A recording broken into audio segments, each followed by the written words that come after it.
BRS అధినేత కేసీఆర్ అధ్యక్షతన ఇవాళ రాష్ట్ర కార్యవర్గ సమావేశం జరగనుంది.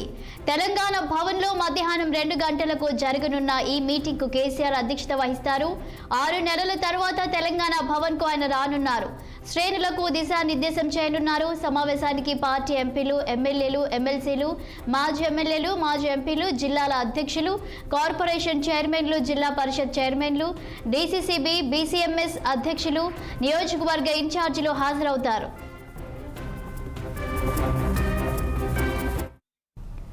బీఆర్ఎస్ పార్టీ ఆవిర్భవించి ఏప్రిల్ 27తో 25వ సంవత్సరంలోకి అడుగుపెడుతున్న నేపథ్యంలో సమావేశం నిర్వహిస్తున్నట్లు కేటీఆర్ తెలిపారు. పార్టీ సిల్వర్ జూబ్లీ వేడుకల నిర్వహణతో పాటు పార్టీ సభ్యత్వ నమోదు, పార్టీ నిర్మాణం తదితర నిర్మాణాత్మక అంశాలపై విస్తృత స్థాయిలో చర్చించనున్నట్లు ఆయన వెల్లడించారు. అలాగే రాష్ట్రంలో కాంగ్రెస్ పార్టీ ప్రభుత్వం అనుసరిస్తున్న ప్రజా వ్యతిరేక విధానాలు, రాష్ట్ర ప్రభుత్వ వైఫల్యాల మీద ప్రధానంగా చర్చ జరుగుతుందన్నారు. ప్రభుత్వ వైఫల్యాలను ఎండగట్టేందుకు పార్టీ శ్రేణులు చేపట్టవలసిన కార్యాచరణపై సమగ్రంగా చర్చిస్తామన్నారు. సమావేశానికి ఆహ్వానితులందరూ ఖచ్చితంగా హాజరు కావాలని పిలుపునిచ్చారు కేటీఆర్. ఇదే అంశంపై మరింత సమాచారం మా political bureau chief Ram phone line అందించడానికి సిద్ధంగా ఉన్నారు. చెప్పండి రామ్, బీఆర్ఎస్ రాష్ట్ర కార్యవర్గ సమావేశం సందర్భంగా అప్డేట్స్ ఏంటి? Good morning colony. ఇవాళ మధ్యాహ్నం 2 గంటలకు తెలంగాణ భవన్ లో మాజీ ముఖ్యమంత్రి బీఆర్ఎస్ పార్టీ అధినేత కేసీఆర్ అధ్యక్షతన బీఆర్ఎస్ పార్టీ రాష్ట్ర కార్యవర్గం మరియు ఇతర ముఖ్య నేతల సమావేశం జరిగింది. ఈ సమావేశానికి ఇప్పటికే దాదాపు 400 మంది పైగా మంది ప్రతినిధులను ఆహ్వానించడం జరిగింది.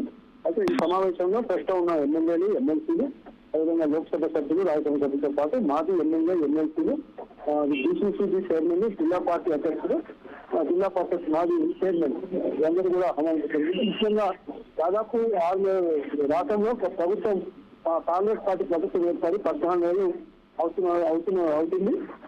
దాంట్లో టీఆర్ఎస్ పార్టీ అధినేత మాజీ ముఖ్యమంత్రి ప్రధాన ప్రతిపక్ష నేతగా ఉన్నారు. అది అసెంబ్లీ సమావేశాలకు కేవలం ఒక బడ్జెట్ రోజు మాత్రమే వచ్చారు. అంతకు ముందు ఒక రోజు వచ్చి ఆయన ఎమ్మెల్యే సభ్యత్వానికి ప్రమాణ స్వీకారం చేసి వెళ్ళిపోయారు. తర్వాత బడ్జెట్ మొదటి రోజు ఒక బడ్జెట్ రోజు మొత్తం అటెండ్ అయ్యి బడ్జెట్ మధ్యలోనే వెళ్ళి అసెంబ్లీ మీడియా పాయింట్ దగ్గర బడ్జెట్ మీద ఆయన ఒక చంద్రం తెలియజేశారు. అయితే తాజాగా మళ్ళీ ఇప్పుడు తెలంగాణ భవన్ మాత్రం దాదాపు 6 నెలల క్రితం తెలంగాణ భవన్ లో సమావేశం ఏర్పాటు చేసి వెళ్ళిపోయారు కేసీఆర్. అప్పటి నుంచి కూడా అది నందినగర్లోని నివాసంలో ఫామ్ హౌస్ లోనే ఎంతో మంది కనుక ఫామ్ హౌస్ కి చాలా మంది నేతలు పిలిపించుకొని మాట్లాడటం, పార్టీ రాజకీయ పరిస్థితులు అవన్నీ కూడా తెలుసుకోవడం జరుగుతుంది. అయితే ఇవాళ ఏదైతే చాలా ముఖ్యమైన సమావేశం అని చెప్పి పార్టీ వర్గాలు చెప్తా ఉన్నాయి. ఇప్పటికే పార్టీ వర్గాలు అందరూ కూడా కంపల్సరీ రావాలని చెప్పి పార్టీ వర్కింగ్ ప్రెసిడెంట్ కేసీఆర్ అందరికీ ఆదేశించడం జరిగింది. అయితే ఈ నేపథ్యంలో ఇవాళ కేసీఆర్ పార్టీ శ్రేణులకు ఒక కీలక అంశాలపై దిశానిర్దేశం చేస్తారని కూడా తెలుస్తారు. ముఖ్యంగా రాష్ట్రంలో కాంగ్రెస్ పార్టీ ప్రభుత్వం ఏర్పడి 14 నెలలు పూర్తవుతున్నా చాలా సమస్యలు పరిష్కరించాల్సిన సమస్యలు కూడా పరిష్కరించకుండా నిర్లక్ష్యం చేస్తా ఉంది. ముఖ్యంగా రైతు భరోసా, ఇందిరమ్మ ఆత్మీయ భరోసాతో పాటు రైతు రుణమాఫీ, ఈ 3 అంశాల విషయంలో ప్రభుత్వం ఘోరంగా విఫలమైంది. ఎన్నికలకు ముందు అమలుకు సాధ్యంగా హామీలు ఇచ్చి ప్రజలను మోసం చేసే అధికారపక్ష కాంగ్రెస్ పార్టీ ఇప్పుడు ఎట్లా ప్రజలను మోసం చేసిన టీఆర్ఎస్ పార్టీ చర్చించాల్సిన కేసీఆర్, అదేవిధంగా కవిత, హరీష్ రావుతో పాటు ఇతర మాజీ మంత్రులు ప్రస్తుతం ఎమ్మెల్యేలు ఎక్కడి దగ్గర మీడియా సమావేశంలో కానీ వీరు ఆందోళన రూపాల్లో ప్రభుత్వంపై ఒత్తిడి తెచ్చినప్పటికీ కేసీఆర్ మాత్రం చాలా మౌనంగా ఉన్నాడు. ఇటీవల కొంతమంది నేతలతో మాట్లాడుతూ తానేదో మౌనంగా ఉన్నానని చెప్పి ఇంకోటి నేను కొడితే చెప్ప ఎట్లా ఉండదో తెలుసు కదా మీకు అని చెప్పి కొన్ని పంచి డైలాగులు వదిలి మళ్ళీ మీడియాలో వార్తలు తెచ్చారు కేసీఆర్. అయితే ఈ నేపథ్యంలో ఇవాళ తాజాగా రాష్ట్రంలో పునర్గణన సర్వే విషయంలో ఈరోజు పార్టీ ప్రధాన ప్రతిపక్ష నేత మాజీ ముఖ్యమంత్రి పునర్గణన సర్వేలో పాల్గొనలేదు. కేసీఆర్, హరీష్ రావు, పల్ల రాజశేఖర్ పాల్గొనని చెప్పి పదే సీఎం రేవంత్ రెడ్డితో సహా డిప్యూటీ సీఎం బట్టి విక్రమార్క, ఇతర మంత్రులు అందరూ కూడా ప్రజలు విమర్శన చేస్తా ఉన్నారు. తెలంగాణ సర్వేలో పాల్గొని జనసంద్రంలో కలవాలని కూడా పిలుపునివ్వడం జరిగింది. అదేవిధంగా రాష్ట్రంలో ఈ 100 రోజుల్లో 6 గ్యారంటీల అమలు పథకాలతో పాటు ఇంకా ఇతర సంక్షేమ పథకాల అమల్లో కూడా కాంగ్రెస్ పార్టీ ఘోరంగా విఫలమైందని చెప్పి ఆరోపిస్తున్న టీఆర్ఎస్ పార్టీ ఇవాళ ఒక ఎజెండాతో ముందుకొచ్చి కేసీఆర్ దిశానిర్దేశం కూడా చేస్తారు. దాంతో పాటు ఏప్రిల్ 27వ తేదీ నాటికి తెలంగాణ రాష్ట్ర సమితి ఏర్పడి 25 సంవత్సరాలు పూర్తి చేసుకునే సందర్భంగా సిల్వర్ జూబ్లీ వేడుకలను ఏ విధంగా జరపాలి, ఏ స్థాయిలో జరపాలి, జిల్లా స్థాయిలో, గ్రామ స్థాయిలో, మండల స్థాయిలో కూడా పార్టీ శ్రేణులు ఏ విధమైన కార్యక్రమాలు నిర్వహించాలని చెప్పి కూడా దిశానిర్దేశం చేస్తారు. దాంతో పాటు పార్టీ నిర్మాణాత్మకమైన పార్టీ సభ్యత్వం కానీ పార్టీ కమిటీలపై కూడా కేసీఆర్ దిశానిర్దేశం చేసే అవకాశం ఉంది.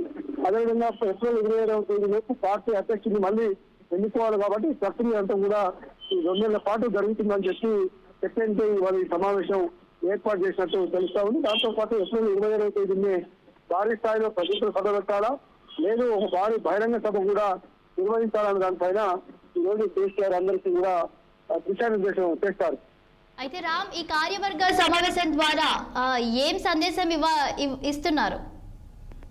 అంటే ప్రస్తుతం రాష్ట్రంలో దేశంలో నెలకొన్న రాజకీయ పరిస్థితులతో పాటు ఇటీవల పార్టీలో తెలిసి 10 మంది ఎమ్మెల్యేలు కూడా పార్టీ ఫిరాయించారు. వాళ్ళను వైపు అనర్హత విషయంలో ఇటు స్పీకర్ హైకోర్టు ఫిర్యాదులు చేసినప్పటికీ ఆ సుప్రీంకోర్టులో ప్రస్తుతం ఆ కేసు నడుస్తా ఉంది.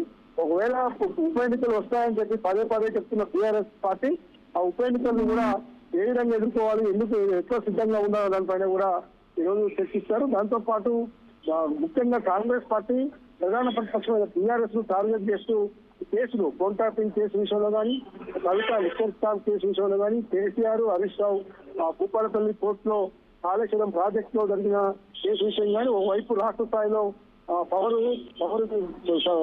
ప్రాజెక్టుపై కమిషన్ వేసింది ఇప్పటికే నివేదిక ప్రభుత్వానికి ఇస్తారు. అదేవిధంగా కాళేశ్వరం కమిషన్ ప్రక్రియ కొనసాగుతా ఉంది. ఇంకా ఈ అన్ని ప్రక్రియలతో పాటు ఇంకా ఇతర అంశాలు కూడా ఉన్నాయి కాబట్టి అన్ని పరిస్థితుల విషయంలోని కేసీఆర్ ఈ రోజు తెలంగాణ భవన్లో జరిగే పార్టీ విస్తృత స్థాయి సమావేశంలో పార్టీ శ్రేణులకు సందేశాన్ని ఇస్తారని చెప్పి తెలుస్తాను. Thank you Ram.